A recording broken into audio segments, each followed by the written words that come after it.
এর আগের দিনের পার্টে তোমরা দেখেছো আমি এই আমব্রেলাটার বেসটা কী করে করেছিলাম, আর আমি তোমাদেরকে কথাও দিয়েছিলাম আমি খুব শীঘ্রই এই ডিটেল অ্যাড করার পার্টটা তোমাদের সঙ্গে শেয়ার করে দেব। আর সত্যি বলতে একটা পেন্টিং করতে যতটা না সময় লাগে তার থেকে অনেক বেশি সময় লাগে এই ডিটেল অ্যাড করতে। আর এর আগের দিন আমাকে প্রীতি রয় চৌধুরী কমেন্ট করেছিলে বেশ নতুন আইডিয়া, খুব সুন্দর। থ্যাংক ইউ প্রীতি। আর তোমরা না আমাকে এভাবে মিষ্টি মিষ্টি কমেন্ট করতে থেকো, আমি তোমাদের সকলের নাম নেব।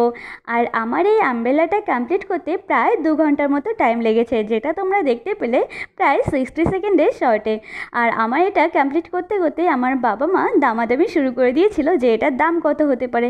চলো আমি এই দায়িত্বটা তোমাদেরকেই দিয়ে দিলাম, এখন তোমরাই বলো এর দাম কত হতে পারে। আর আমার এখানে ডিটেল অ্যাড করার পর তোমাদের এই আমব্রেলাটা কীরকম লাগলো অবশ্যই কমেন্টে জানাও। ভিডিওটি ভালো লাগলে চ্যানেলটিকে অবশ্যই করে রেখো সাবস্ক্রাইব।